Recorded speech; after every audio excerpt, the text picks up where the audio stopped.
Okie dokie. Good time to start. Make sure Optimus is in an optimal position. And off into the microphone. It is a Thursday night. It is 6:30 Pacific, and that means it's role-playing game time. I am a ScreamingWyvern. This is my streaming. And I call myself Wyvern because, like a dragon, I hoard role-playing games. But I'm also unbalanced and occasionally toxic. And tonight, I am using my streaming time to record a video for my players. Whether they want to actually watch it or not remains to be seen. Of course, all this depends on the idea that I will actually remember to edit and put out the damn thing. So, let's go ahead and set some background for our little session.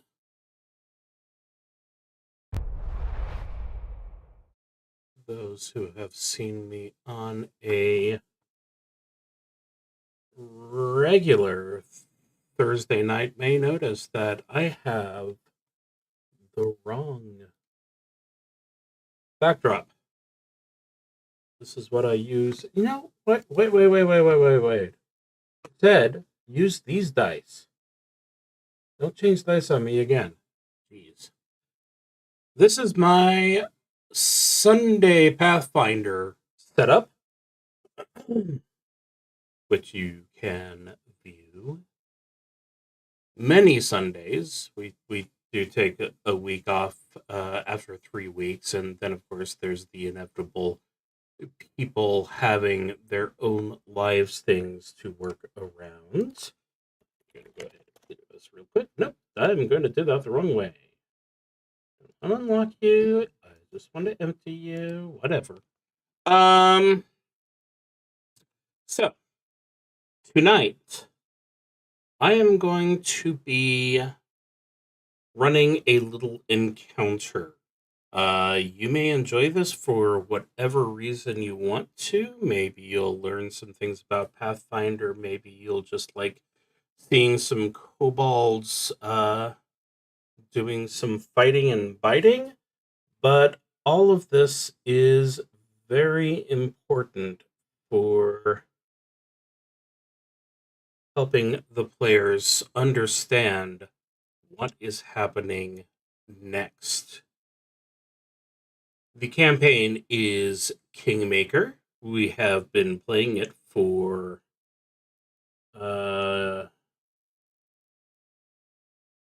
half a year at this point. It's been longer. I don't know. I think half a year. That's probably good. And the characters have made a certain amount of a name for themselves. So when the story started, they were in the city of Restov over here in Brevoy. They were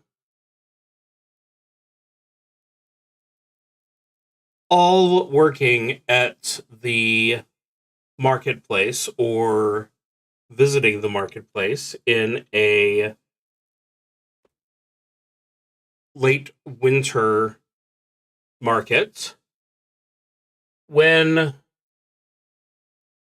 an attack occurred in the center of the marketplace. They decided to step in and became the heroes of the marketplace, which put them in the eye of the lady Jamandi Aldori. Jamandi and Restov in general had a plan going on that they were going to attempt to civilize this huge region, which is known as the Stolen Lands for a variety of reasons. Primarily because it's been taken over by bandits and monsters and tribes, but also because no civilization has ever been able to keep it,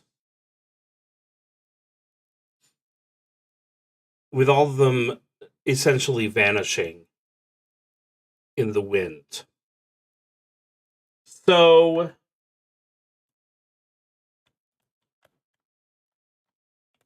if you are familiar with the Kingmaker campaign, especially as it was offered by Owlcat Software's wonderful translation of it, you may notice that I have changed some aspects of it.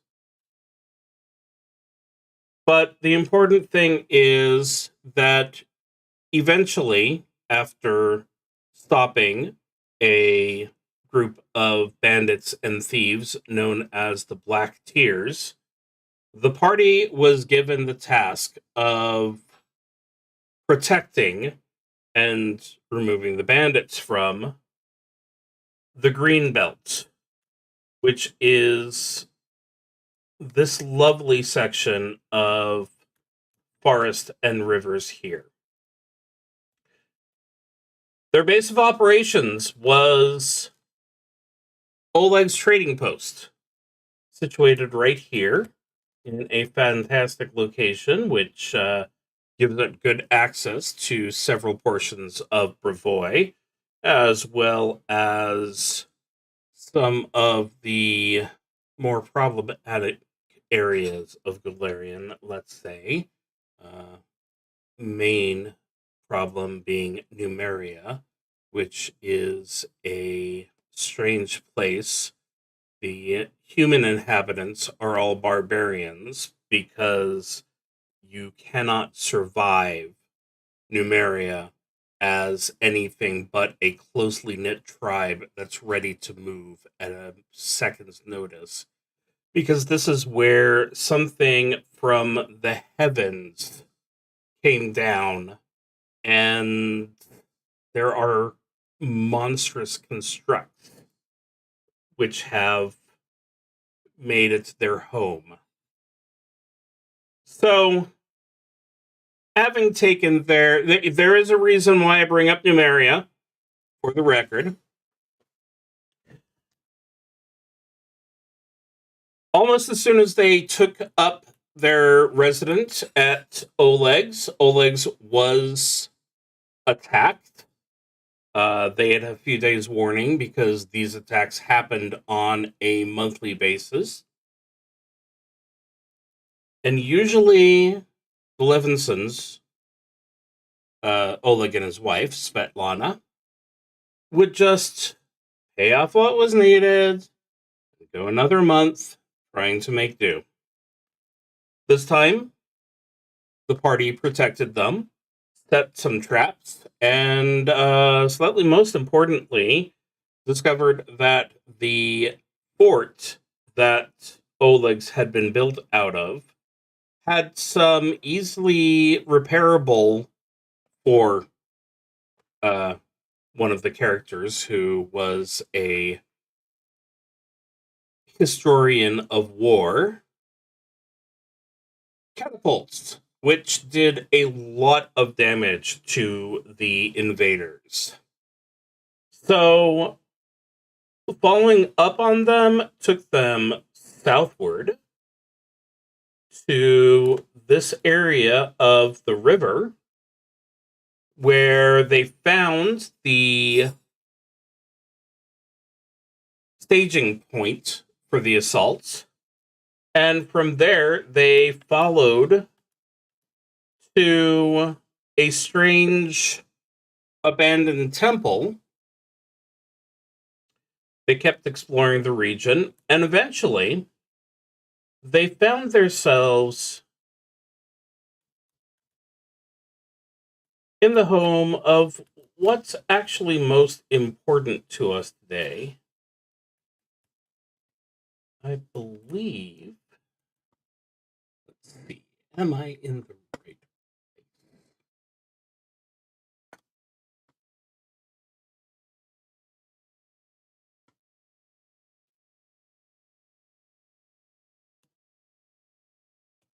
Well, that's the wrong map, so no.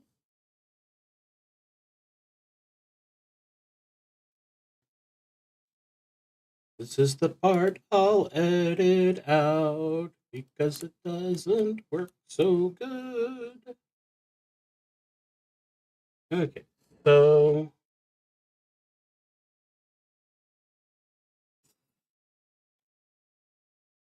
here's where they started. So yeah, that would make this the old sycamore.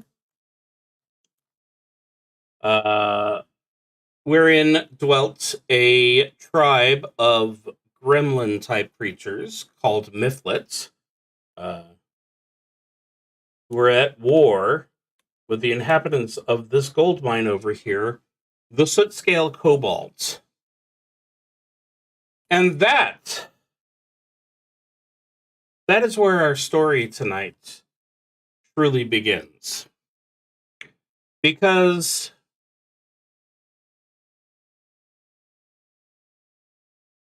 our heroes set about creating a kingdom. The kingdom is Sylvania, and one of the 4 allies that they trade with on a very regular basis happens to be the soot-scale kobolds. Now, the soot-scale kobolds, over the course of their campaign against the Mythlets, ended up with outside interference, causing them to slowly lose. And by the time our heroes met them, the soot-scale were down to only 200 kobolds, and a civil war was brewing between both groups. The players assisted those loyal to the original chieftain and managed to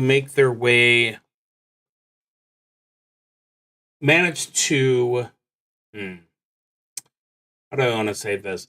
They managed to diffuse the political situation with a minimum of problems, but not no problems, of course. The one concern that they have is that, left to their own devices, the soot-scale may not be the best of the neighbors to the Riverlands to the south. And they decided not to trade too many metal armor. I'm sorry, that's not too many. And they decided not to trade too much metal armor to make sure that the soot-scale did not become an overwhelming force.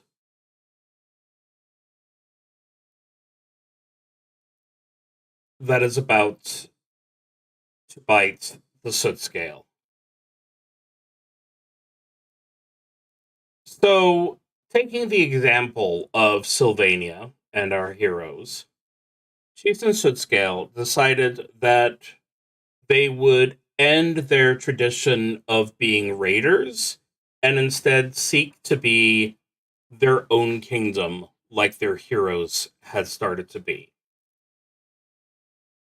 This was difficult due to their limited numbers, but they were able to find new blood from a kobold tribe that lived in the southern regions of Numeria. Many of the kobolds who lived in that area were tired of the constant fighting and decided to leave. This did not go over well with their chiefs, and most of them arrived at the soot scale bloody and bruised. But among them, there were a small number of potential heroes of their own. If you joined me last week, you will recognize these as the kobolds that I rolled. And so we have, let me go ahead and get my little summary here.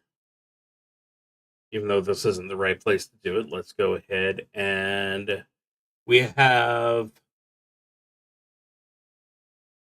the extremely large image of Brap Arakmel, or Brap, obviously, is a much better way of putting his name.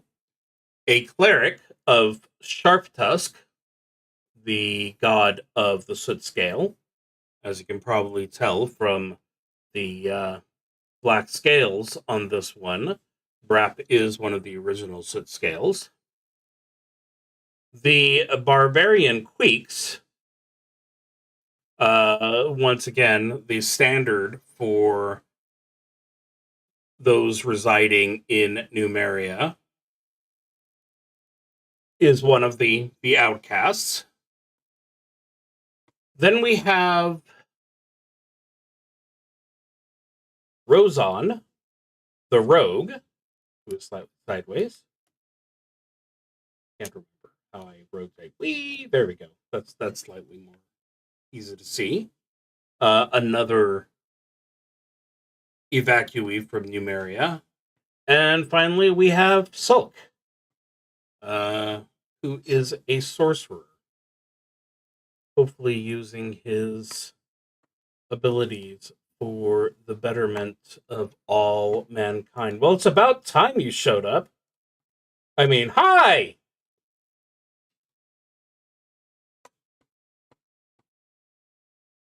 Just giving backstory. You missed it all. It's very sad.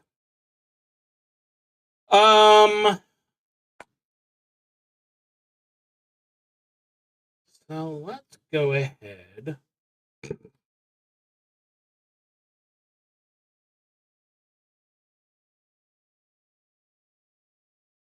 I need to find a good...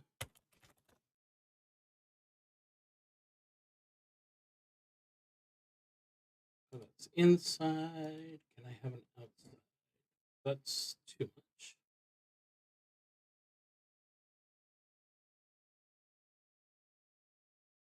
Let's see.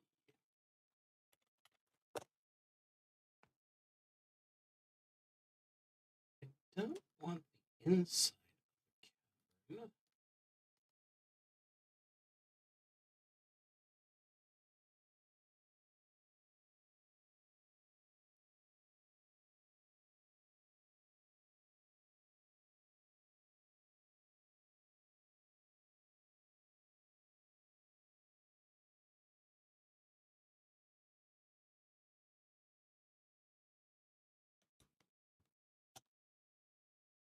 Let's see. Fantasy Ground battle maps. Ooh.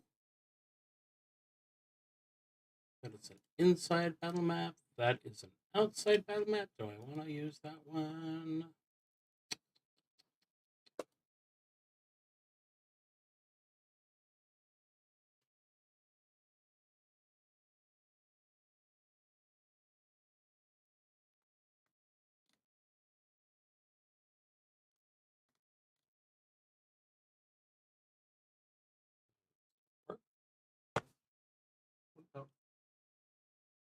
That's a fort. Ooh.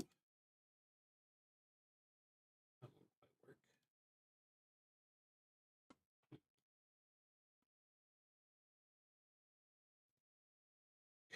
Oh. There we go. This is perfect. Okay. Let's go ahead and get a grid going.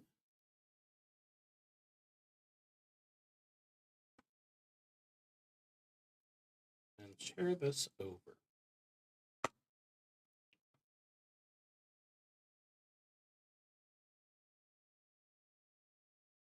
It's not nighttime. Please stop being nighttime.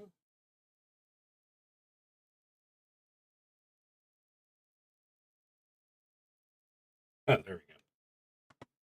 Oh, that sounds so much better than watching my stream. I'm so glad to hear that.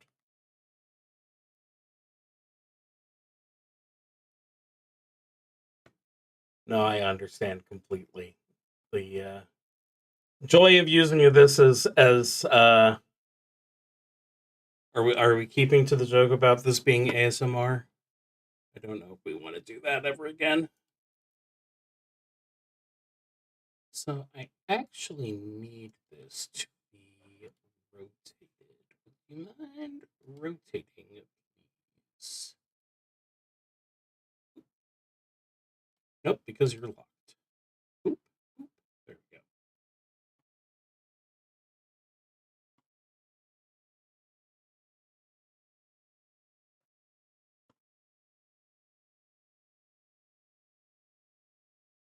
So the story starts with the 4 heroes of the Soot Scale having been tasked with checking out the gremlin's lair at the old sycamore and making sure that it remains empty. I am doing this wrong. I need to go back here.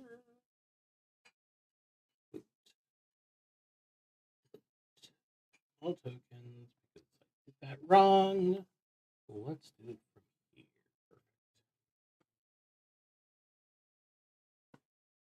Perfect. Okay, so there is Brack, Queeks, Rozon, and Sulky as the way that they should be. And like I said, they had been tasked with going to the old sycamore to make sure that there were no traces left of the gremlins who lived in that region. Unfortunately, on their way back, they had just about reached their home, the old mines,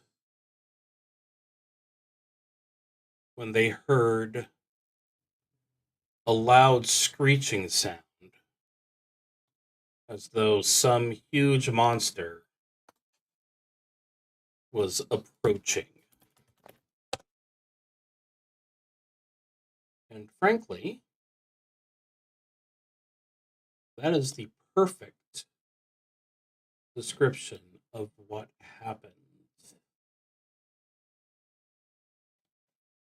Because outside their home caverns, trying frantically to make its way in, was a huge bear-like beast. Now, it so happens that this is probably something that most people recognize, and it's actually something that our players have seen before. But when they saw it before, it was not this large. So, and I know I'm having him attack a river instead of a cavern opening, but let's go ahead and move him here instead. That's a good demonstration of how we'll do things.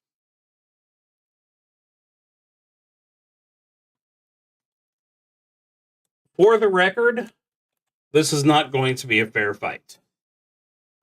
This creature is huge. It's huge enough that these numbers need to be changed.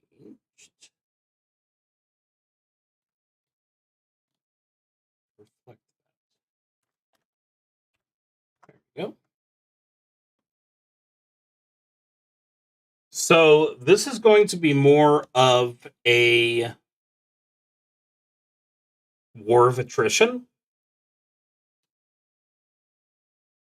The longer that our 4 here can get the beast away from that corner of the map, the more kobolds can get out. So I'm going to go ahead and say for every turn that passes, combat turn that passes, 5 kobolds are going to make it out if the owlbear is paying attention to something else. So, first thing we go ahead and do is we roll for initiative. So I will be running all the characters tonight. So the cleric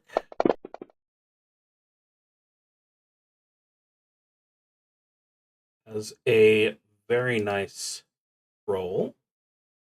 Oh, I see. I've somehow managed to get it by character. Queeks is, there you are, our barbarian. Yeah. Who probably should have had a better roll there. Our rogue will go ahead and do a very nice job with his stealth roll. And finally, our sorcerer will have it pretty much average. So, since this is Fantasy Grounds, we have the advantage of having everyone's initiative nice and easy to see. Rozan will be going first, followed by Brap, the cleric, the large bear-like beast will be following up, and then the other two get their time in the sun. So I've started them off pretty far away. Let's go ahead and start the round with Rozan. Okay, Rozan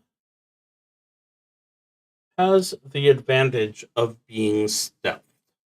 Now, let me just double check.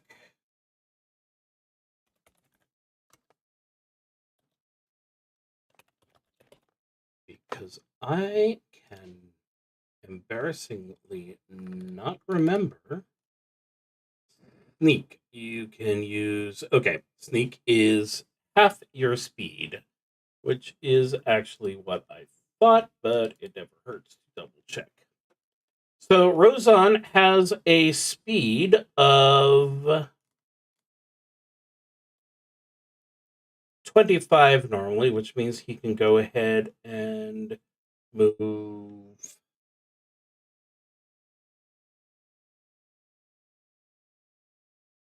Well, I guess technically it's 12 and a half, but that doesn't really work very well. So we're going to have to say 10 per. So he's going to go ahead and make his way to the bushes. And that ends his stealthy turn. I'll go ahead and add the note that he is hidden.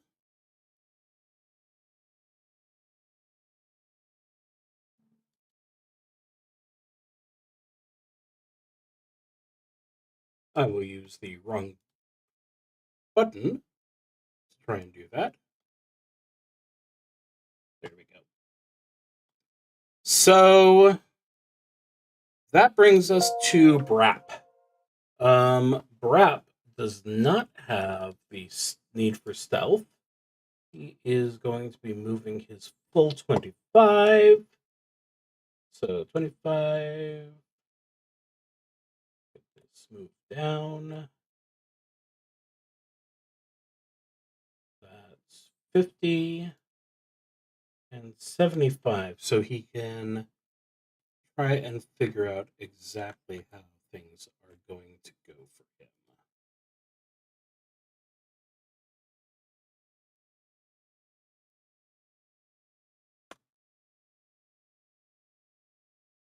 The creature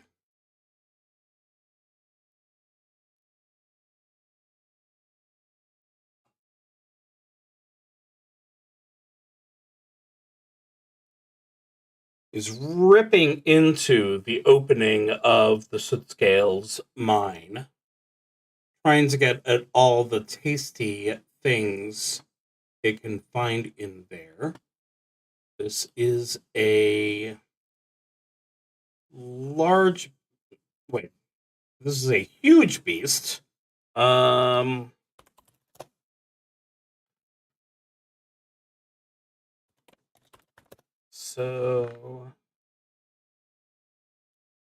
just to double check, we're going to say... Oops.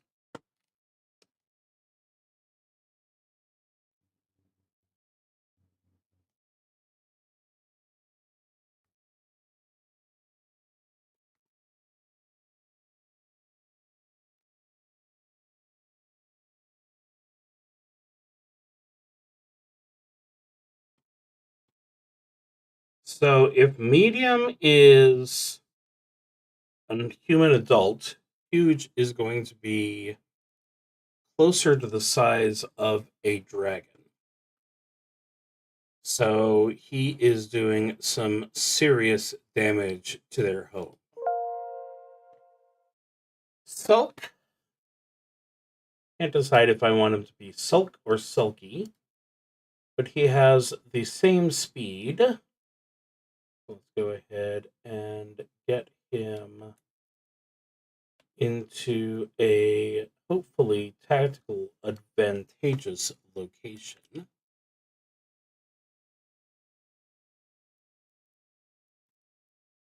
Whereas Queeks is just going to want to head straight and as close as possible.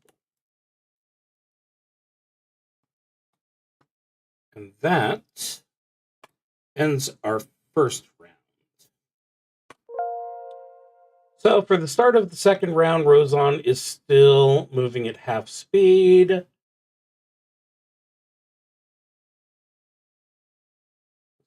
Get himself into position slowly, so he can get that lovely stealth attack bonus that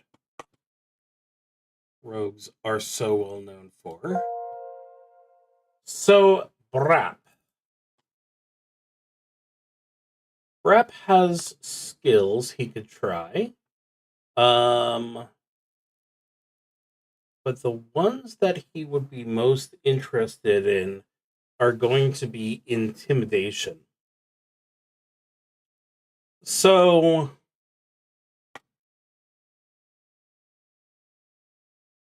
we are going to go ahead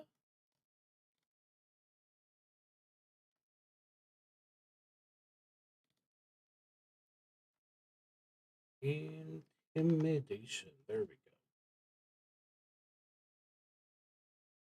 Now, if I look at the abilities, well,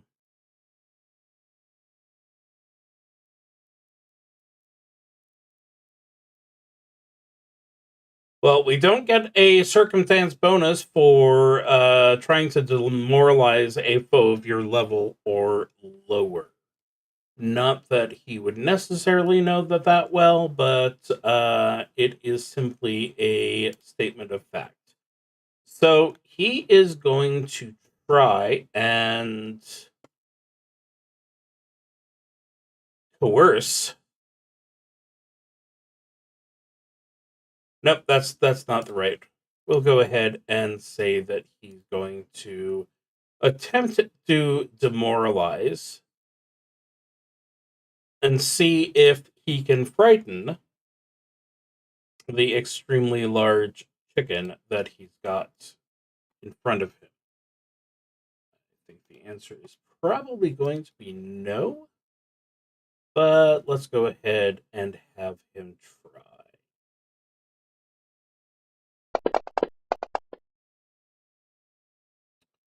So he tried.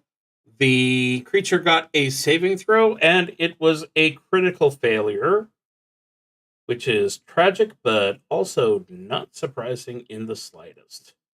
So, as you can see here, that was a single action. Pathfinder 2nd Edition works on a 3-action economy, which means that he can go ahead and use one of his lovely, lovely spells. And I think this would be a perfect time for needle darts. It's 60 feet, which is very much in range. So he begins his chanting.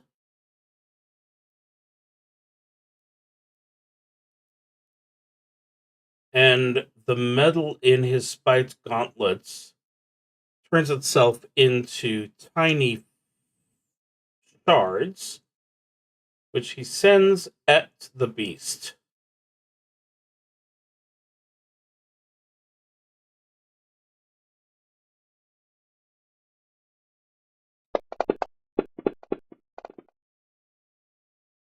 But unfortunately, that misses.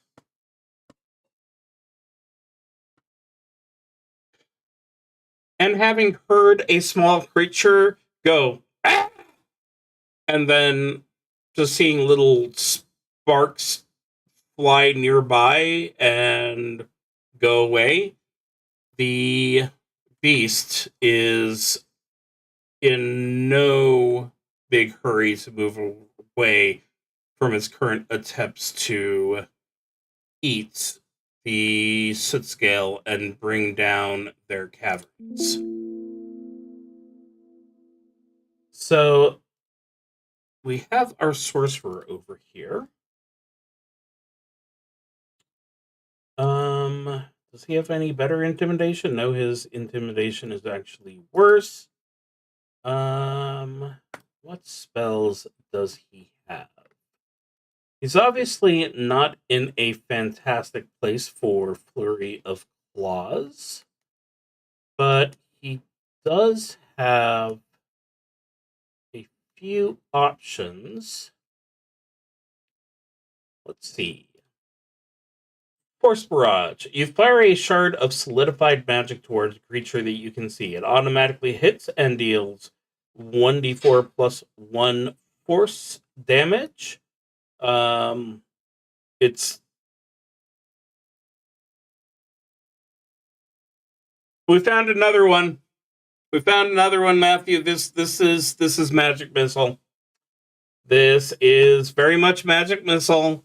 We've changed it to Force Barrage so that we can remove our connection. So yeah, just like in the original one, you can go ahead and take your time to put out multiple force missiles. So yeah, I completely forgot that. That is funny. Okay. But obviously that is a perfect spell to use. So 120 means that there is no problem hitting the beast since it's only 50 feet away. So This is the level 1 version of the spell, which means he gets 3,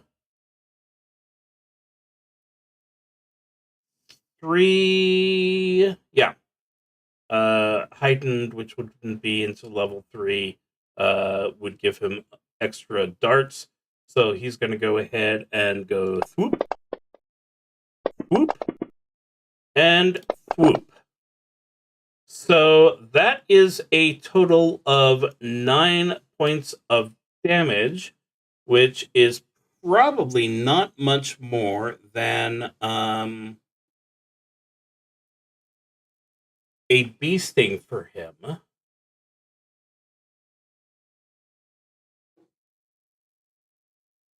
But since this is a solo adventure, did I install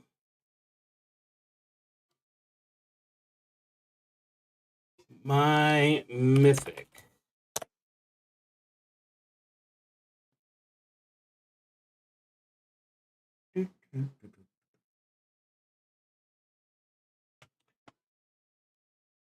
Share this?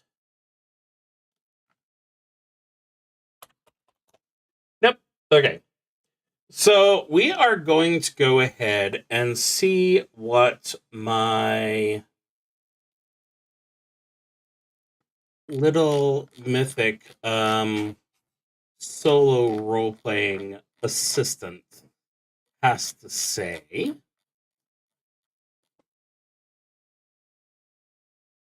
And we are going to ask it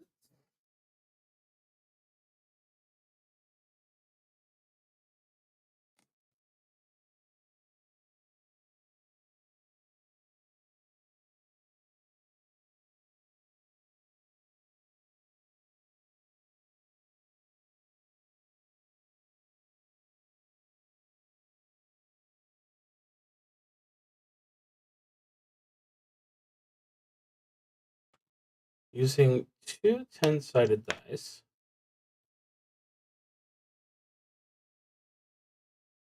Does that attract its attention? So 50-50 chance at this point. We are looking for a high number. And our total is 8, which means that at this time, it does not care. So it's up to Queeks to try and make it care. Queeks the Barbarian, he does have a javelin.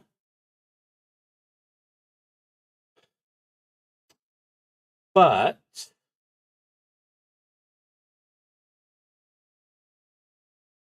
obviously he knows his great axe is going to be better if he can get it through the hide of that beast.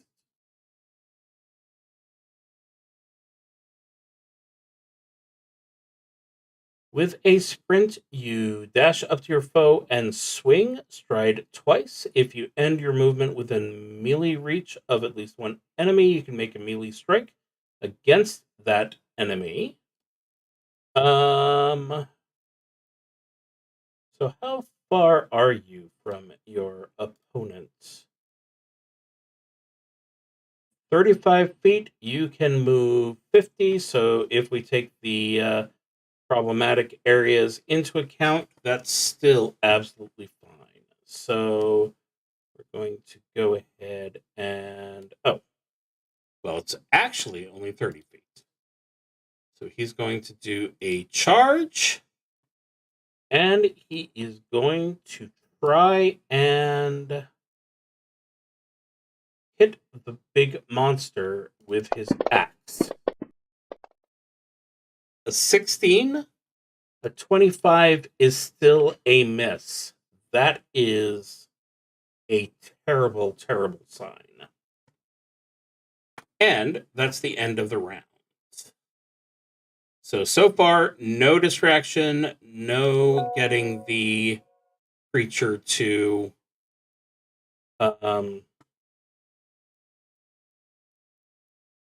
move away from the entry.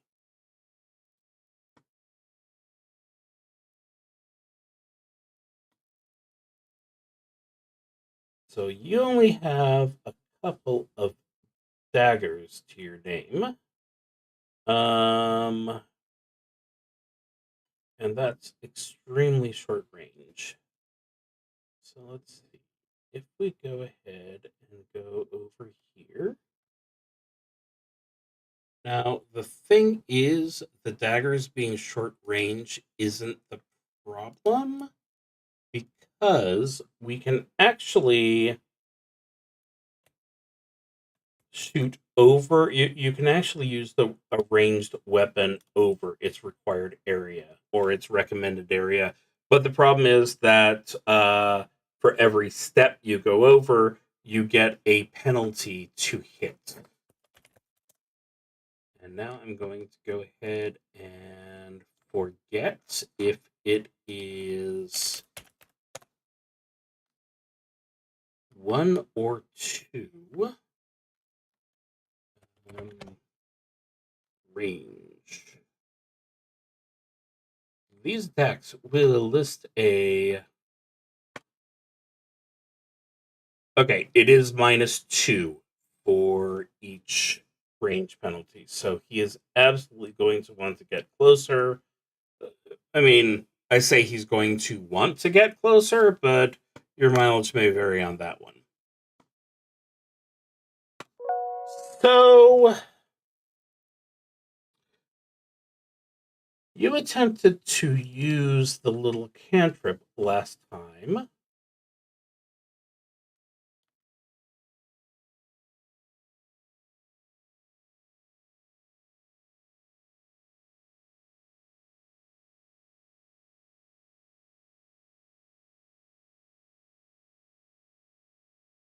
Now that is going to be something that could affect it quite nicely. So the noise blast is going to go ahead and create a cacophonous noise, deals sonic damage, and it might deafen its target, but the damage is guaranteed, and I can't imagine that anything is going to be too fond of having a loud noise in its ear. So he's going to move into range. Let's go ahead and do the damage first.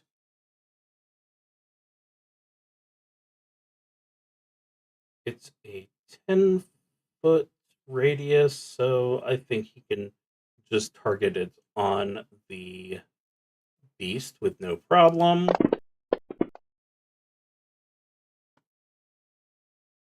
For a lovely 14 points of damage.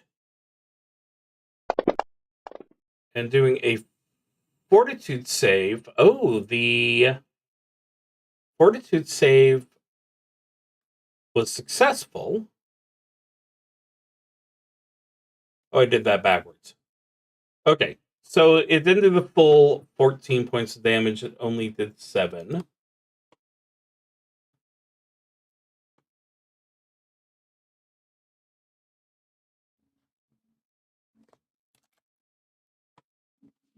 But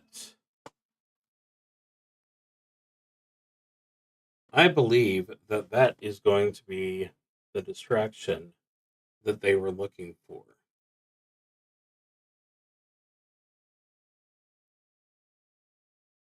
Each creature in an 80-foot radius.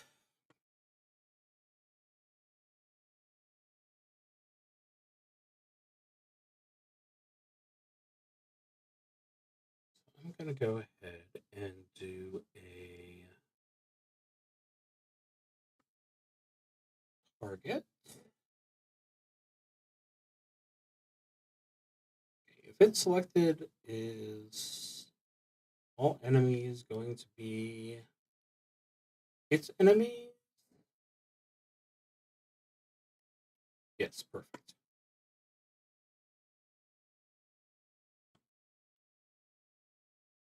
So it offers up a blood-curdling screech.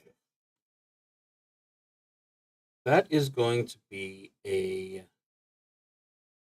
difficulty 25 saving throw. So let's go through. Not that easy.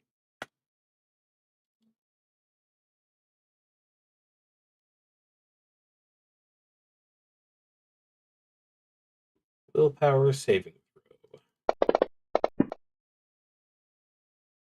So that is a failure.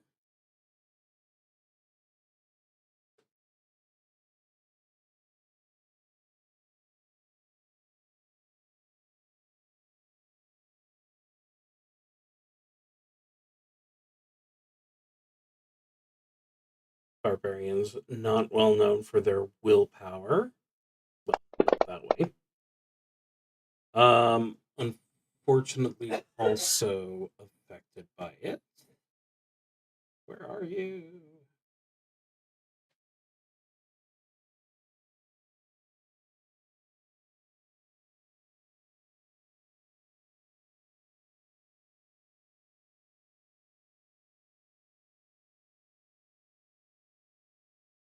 Next up, we have Rosan.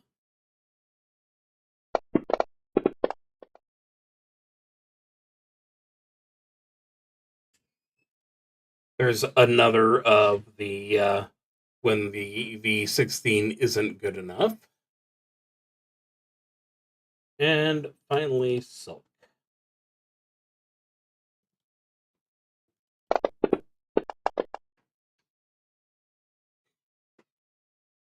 So all of our little friends here are now frightened, which is going to be a penalty for them.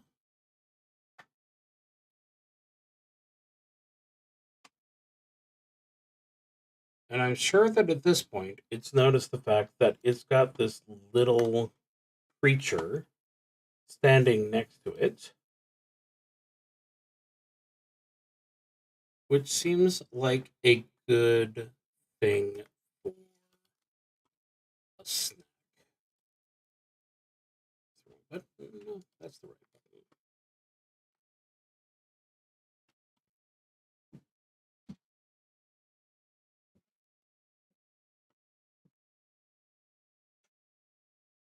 So it strikes out with one of its huge talons.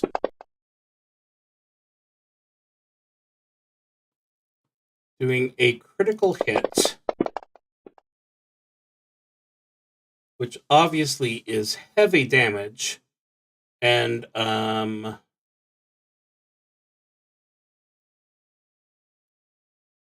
grabs our poor barbarian friend. So he is not going to be able to move from the spot, not that he probably was planning on anyway. So what we really need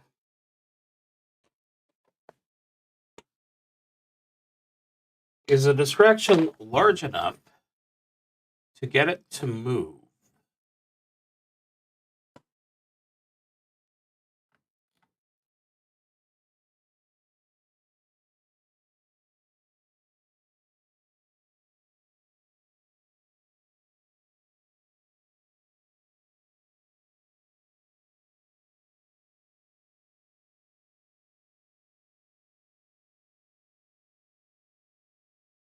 Oh, and I think this is going to be something that will do exactly that. So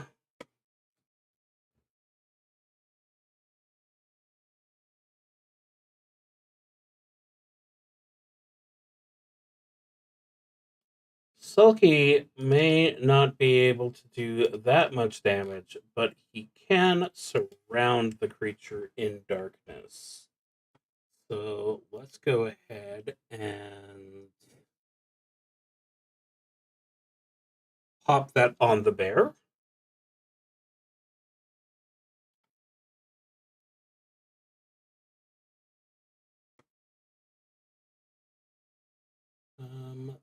ambient lighting, sunlight, which means I can go ahead and put line of sight back on. And as you can see, it is now in a void of darkness. Very spooky. Okay, Queeks. Queeks happens to also be in the cloud of darkness, but since he's being grabbed by the owlbear, spoilers, he is pretty sure he knows where it is. Now let's see. You can attempt to disarm, grapple, reposition, shove, or trip creatures up to 2 sizes larger than you.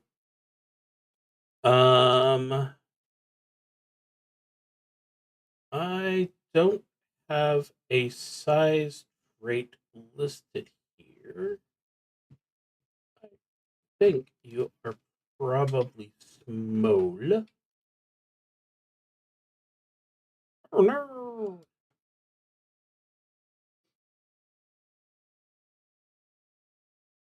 Okay, can't believe I need to do this.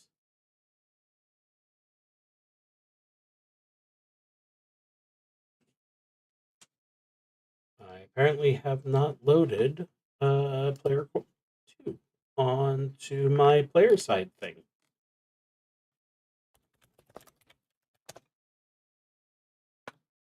That is a very important thing to have.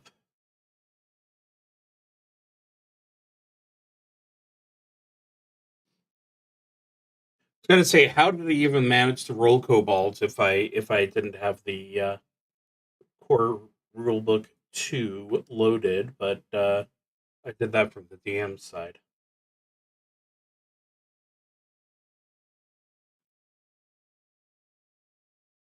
And now we wait as Fantasy Grounds loads the entire player core 2 for my use, which requires it downloading it. Of course, that assumes that I actually did hit the button. Okay, it's thinking we're good.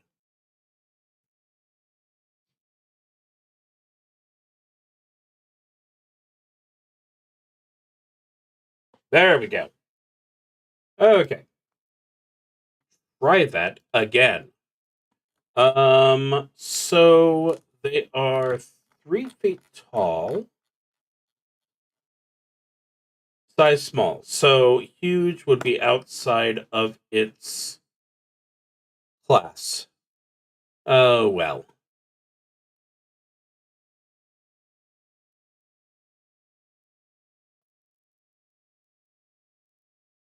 So it is.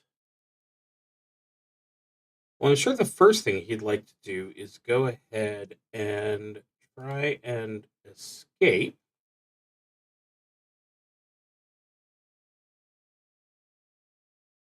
But that is going to be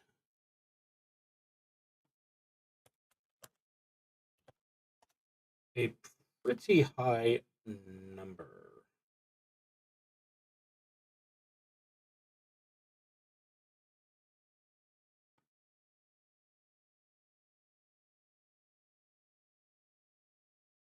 Attempt check using your unarmed attack modifier, which is the athletics. So I don't have to worry about there being any extra. So he wants, well, it says right there that he wants a DC 30. And of course, that was not sufficient.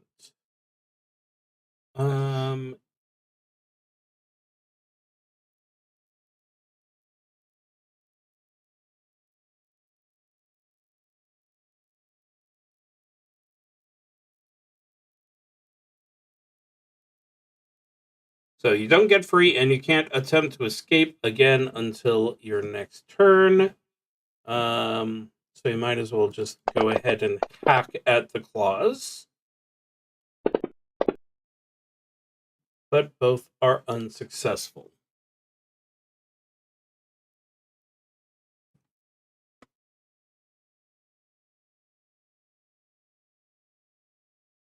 But that is our first round where some of our other kobolds can sneak by. So that gives us 5 kobolds who have escaped. Okay. Poor Rozon.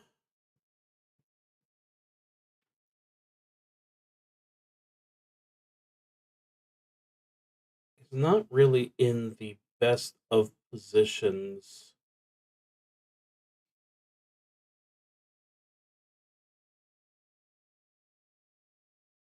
But he knows that the cleric and the sorcerer are trying very hard to reposition the owlbear.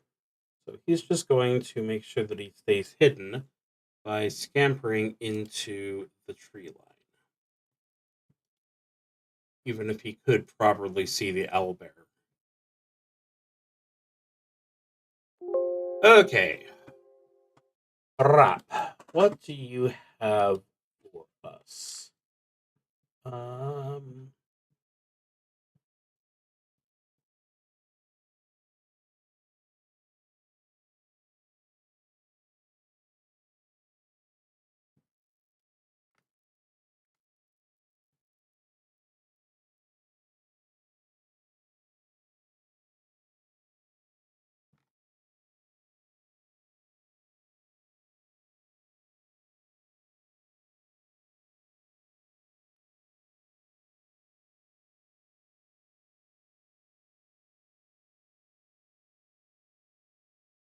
Forgot to actually have him learn his spells. So we have to take that off the list.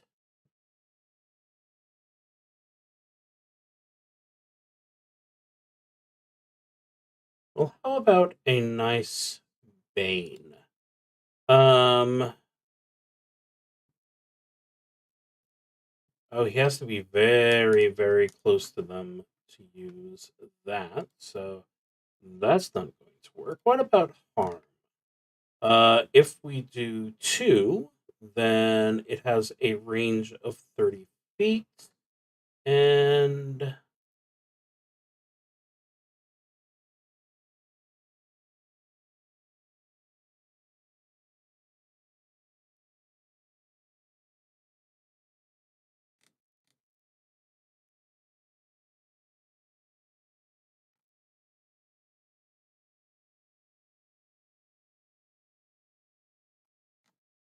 don't have harm listed as a attack. You channel void energy to harm the living. You deal 1d8 void damage to it, and it gets a basic fortune. Okay, there we go. That's what I was looking for. Okay, so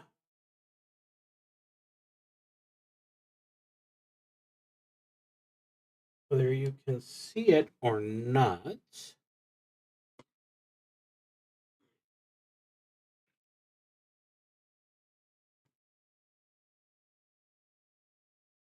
it was in range before. So let's just go ahead and treat it like normal. So it gets a fortitude saving throw, which it critically succeeds.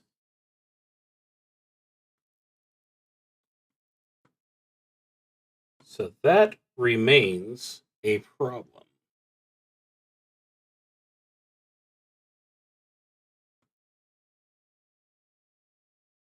So the owlbear, offended by the darkness, is going to make its way out of it.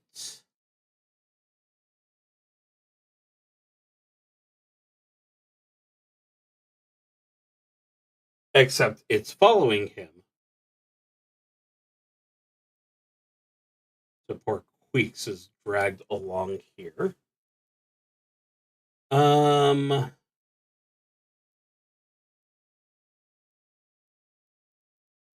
But yeah, with its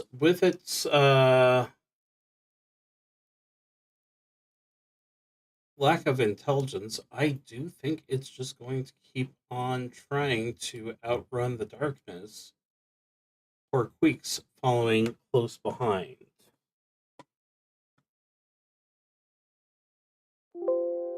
Which means that Sulk is now lucky enough to be inside the cone of darkness. What does Sulk have? Well, Sulk has the darkness spell.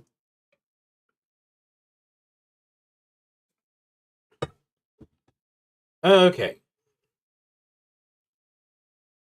So he can try and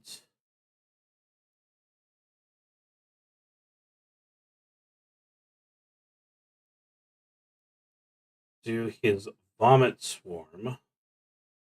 Or, let's be honest here, the best move here is just the force barrage. So let's go ahead and, since it can always hit, just toss out 3. Ooh, 2 5s in a row. That's not a terrible thing. And that is the end of his turn.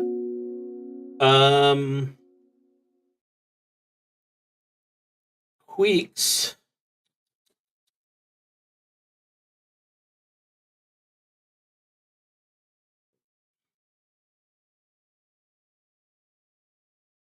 Queeks is extremely badly wounded.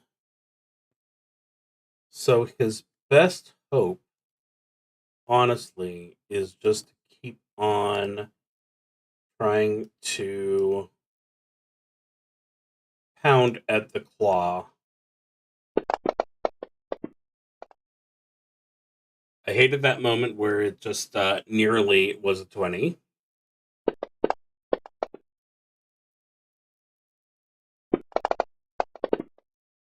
But, of course, all his efforts are in vain. But that's 2 rounds of success.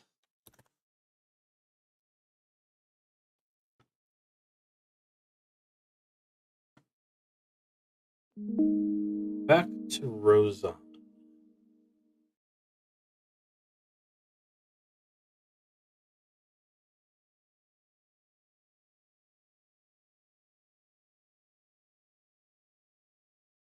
And 20.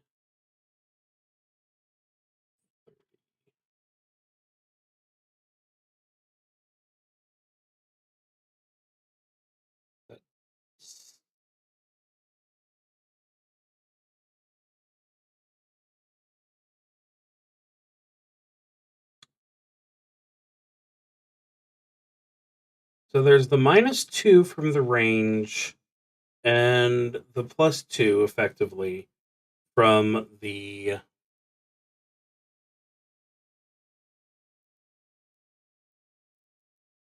it being off guard, which in another time was known as flat-footed. Yeah, I think he's gonna stay hidden.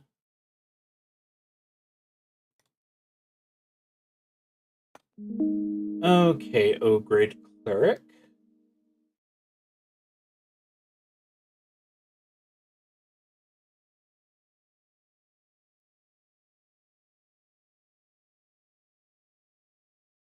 We tried the harm last time.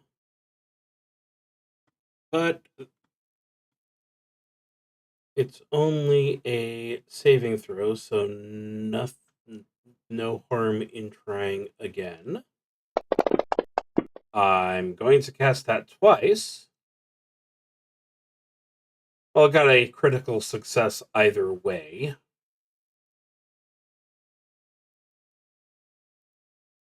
So you should probably give up on that. So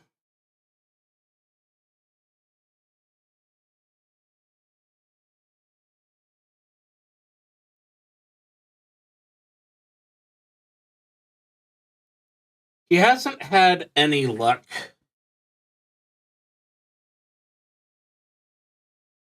getting out of the darkness. But he does feel that he has a creature in his grasp.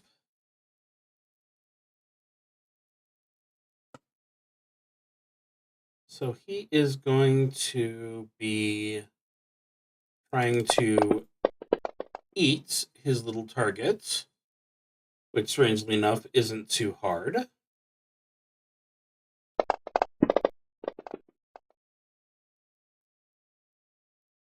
Which means that Queeks is now dying. I feel like I'm just doing this for meanness, but is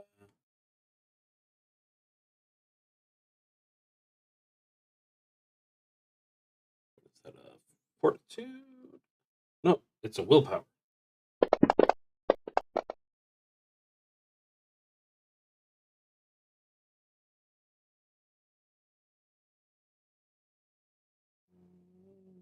Well done. I'm going to go ahead and treat that as gospel, because it's silly not to. Which means that he doesn't get the pain effects. Not that he's doing that well.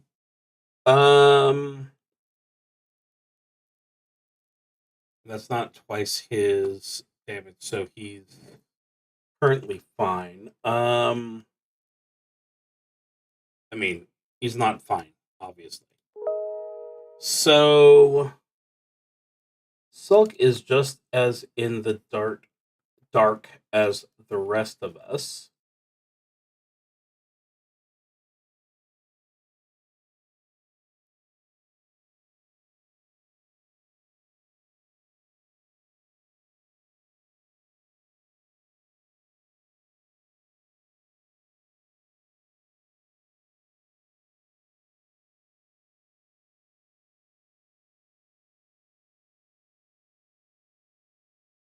And he'll go ahead and do a 2-action version of this kinetic ram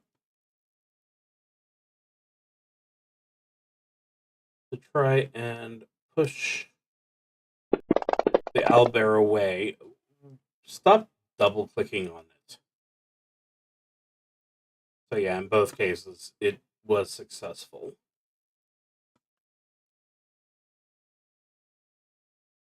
Quex, of course, is going to need to do a dying save for a recovery.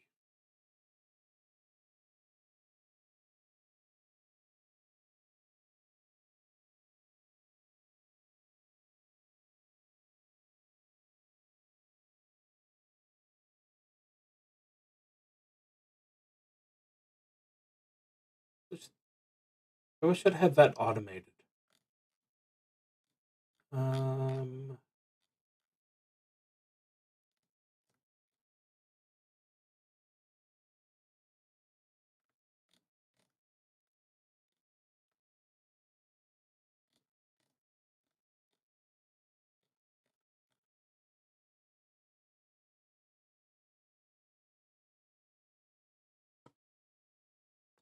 well, the important thing is that it is a flat check.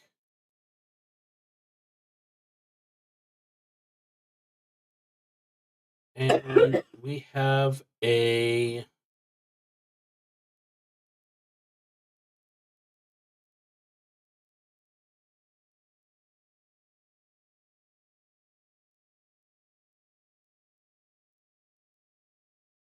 trying to make sure I don't do anything illegal. So 50-50 chance we want to get over a 10. That is not over a 10. Poor guy.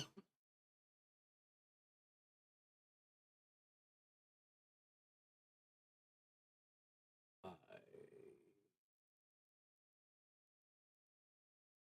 somehow lost where I was.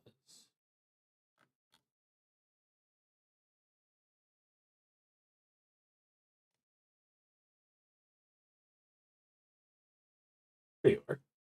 That's silly. Okay, so they are now dying 1. If I double click on that, no. Okay. But again, this isn't about their survival. This is about them giving their family some time to escape. So that brings us back to Rozon.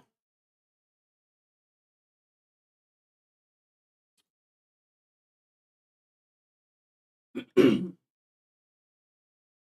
see.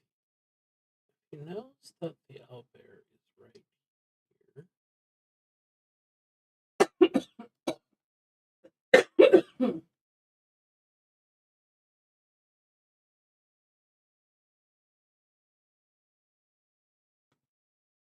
Obviously, he doesn't want to attack with it being that dark, but I think it's about time for Queef to undo his darkness spell. Brock, meanwhile,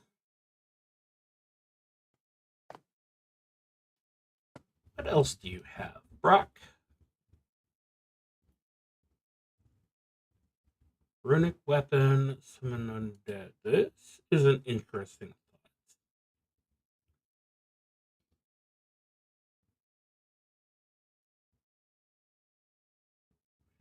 thought. Now the question is, if I have a hidden creature and his ally goes near them,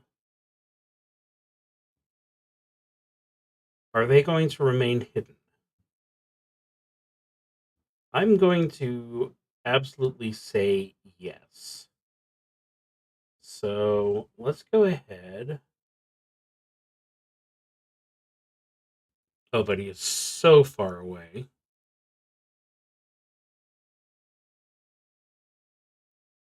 And that spell is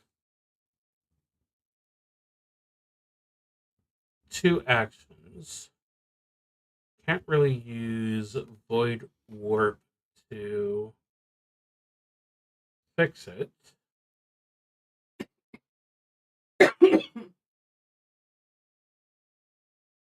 You know I'm streaming, right? You're very rude.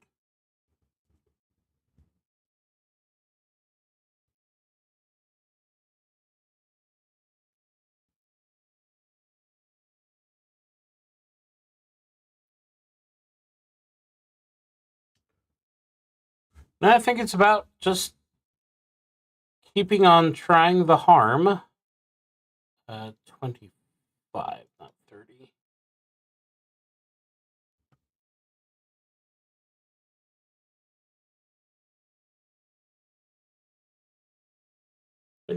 There we go.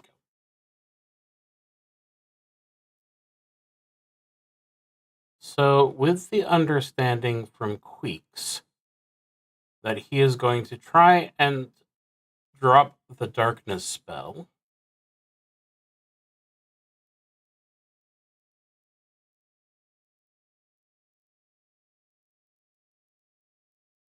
so everyone is currently hidden to him.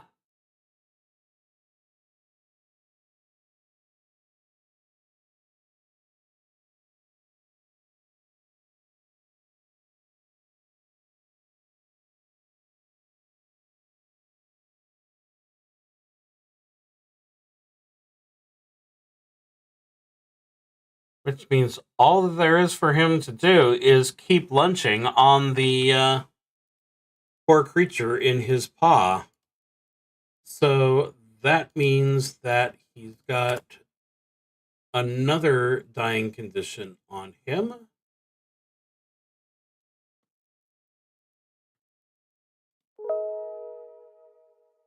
Okay, so we're going to move a little bit away. And then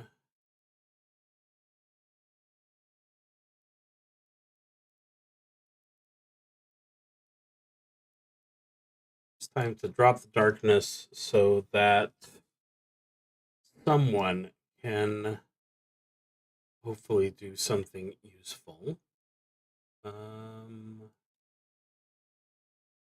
Is that a concentrate? Yes.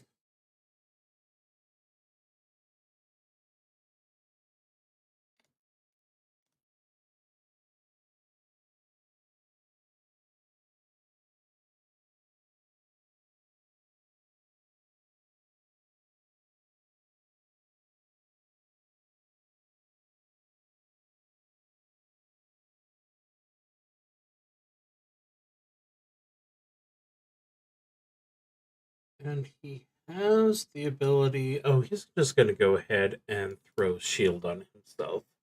That is the wrong person. That is the right person. Wait.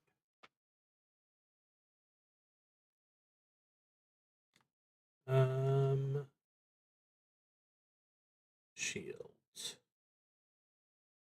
Doop, doop. So he's going to be able to avoid a little bit of damage if it comes to that. Weeks is now trying for a 13 or better. Okay, so that means that he can remove one of his dying conditions for the moment.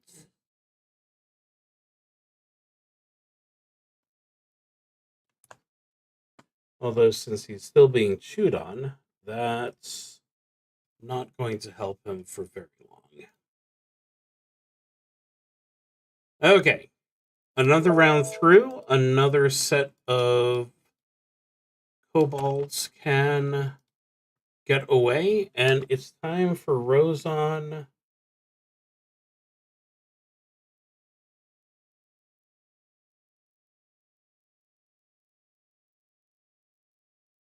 to do his thing. So, the beast is flat-footed to him. The beast is off guard to him, obviously. Come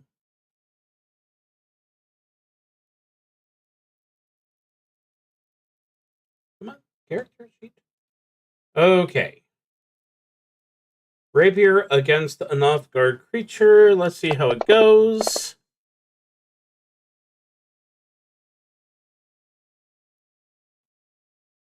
It goes well. A 4 points of damage, but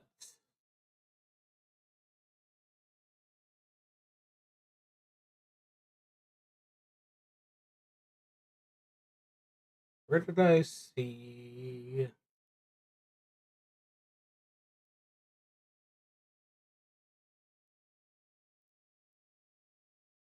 I swear I was just looking at the bonus damage somewhere. Oh well. It is D6.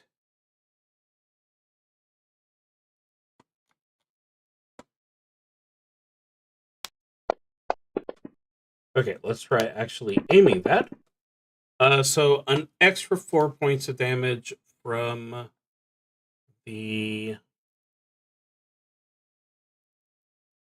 critical hit.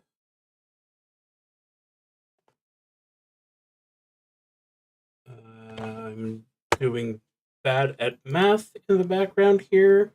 So that was 1 for the move, 1 for the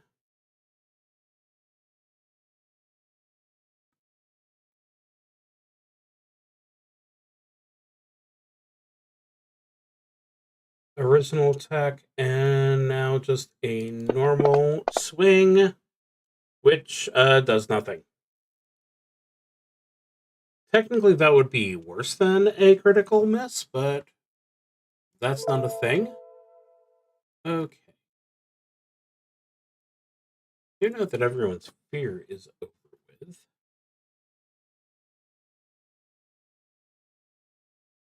So now that you can see him again, actually, I really like the idea of perhaps just going ahead and using this opportunity to enchant the rogue's weapon. So let's go ahead and clear our targets. Target Rozon. Why do I feel like I've been calling him something else? Like Roxon or something stupid like that.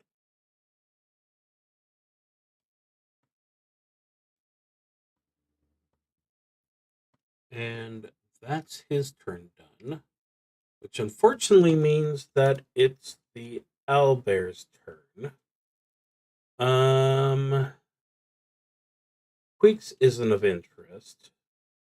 Rozon just actually stabbed him. So yeah, unfortunately, that's who he's going to be interested in next. Don't know, I decided to have the player side. You may wish to look away. This is probably not going to be pretty.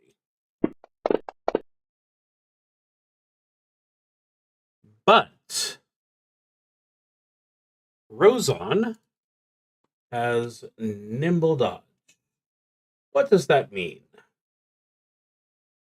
You definitely dodge out of the way, getting a +2 circumstance bonus to armor class against the triggering attack. It rolled a 23, so that makes it a 21, which his armor class is 20. It is still a hit.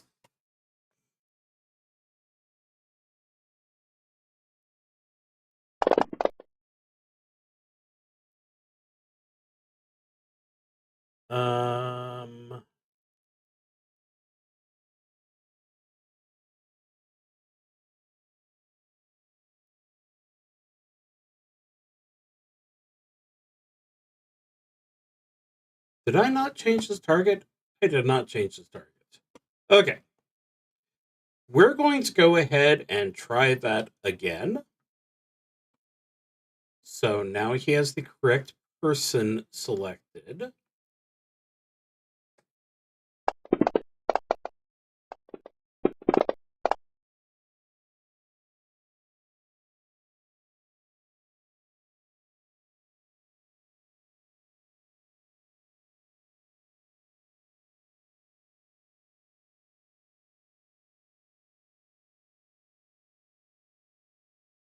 Okay, he's not hidden anymore, so that doesn't count.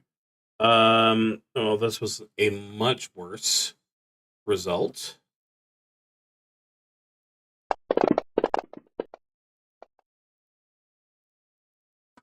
And of course, Rozon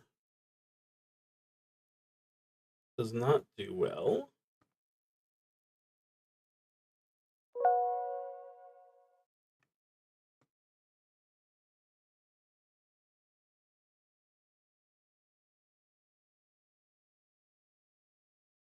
What are you going to do, my little friend?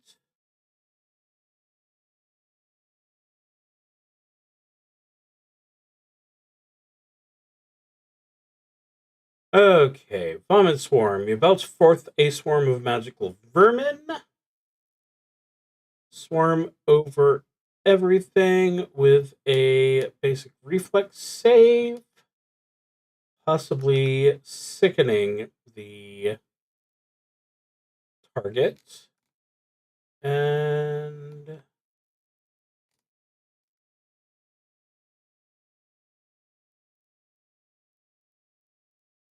one and done. It is worth trying. 20 feet. That is fine.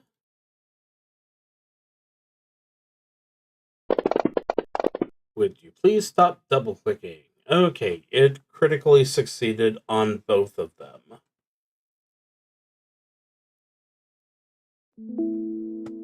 Queeks is back to dying 1, so we're hoping for an 11. but that was not an 11. So he is now again dying 2. Okay.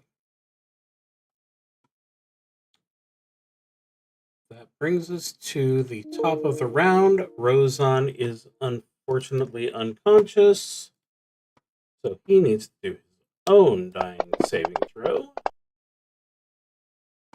And it's a 12, so technically he's only got wounded 1.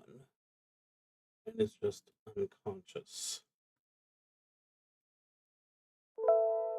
Okay.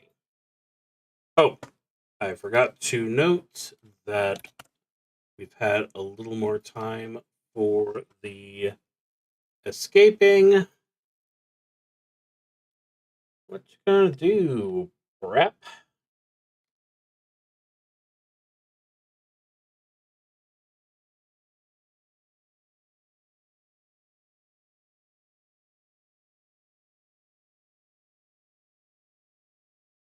Well, you might as well try the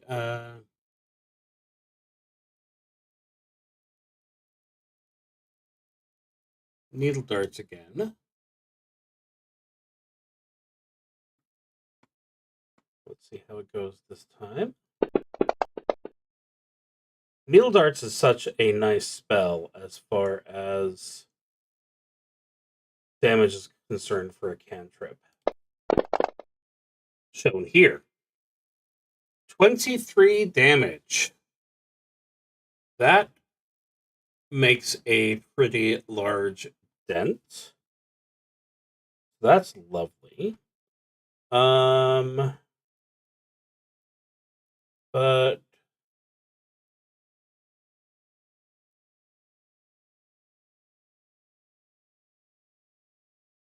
that being said, I think he's probably more useful not being right next to the creature. Although, with the creature's move, and now that it can see perfectly well, I think that's probably moot.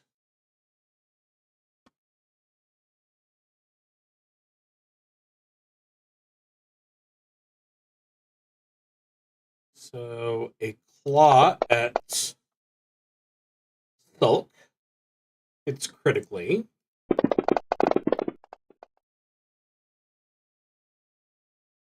And a follow-up on Brap.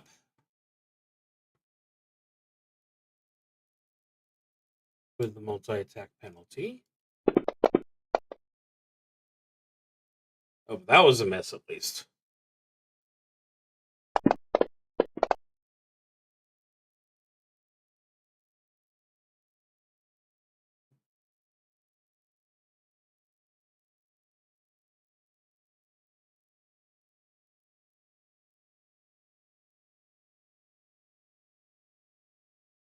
That from so he's bleeding from the wounds, so that's lovely. So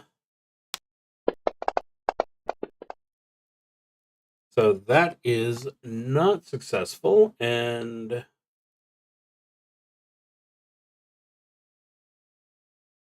do you mean, Brett? It's Sulk's turn. So you've got the dying condition. Queeks not stabilized yet. Let's see, dying 2. Dying 3. One more and he's done.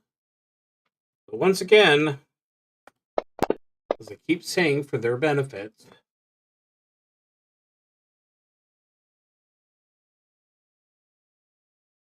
but to David, he's stabilized.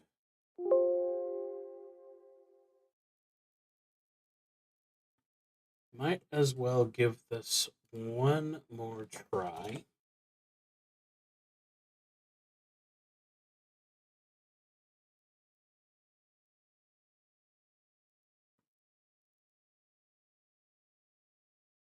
Actually, I don't know what actually was.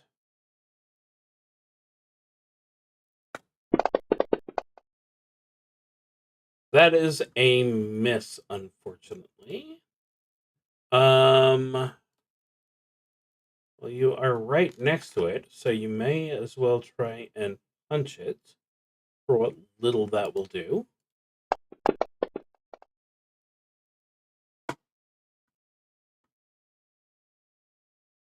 And with him being all on his own,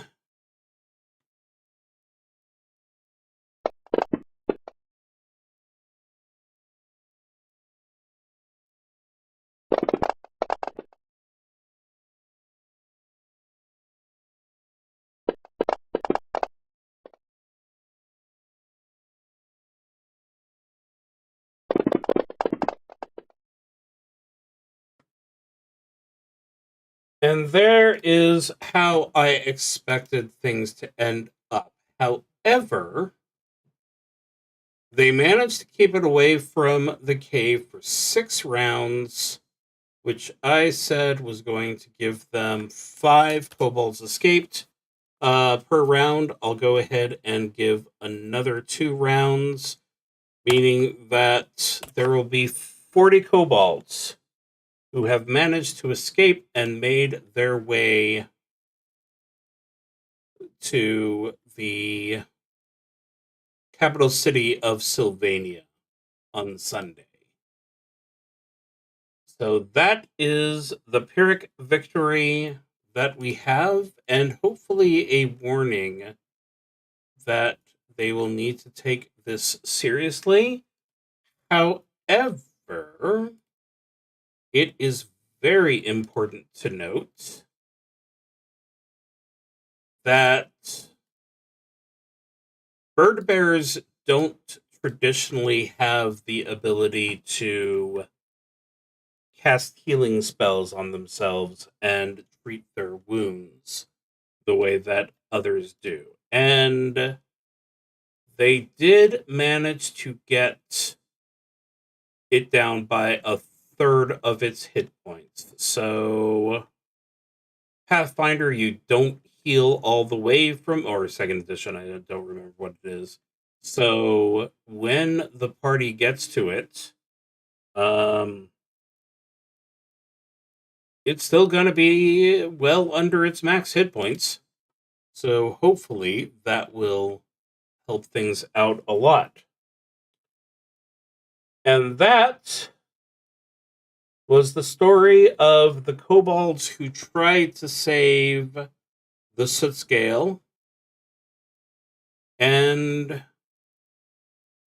managed quite well, all things considered.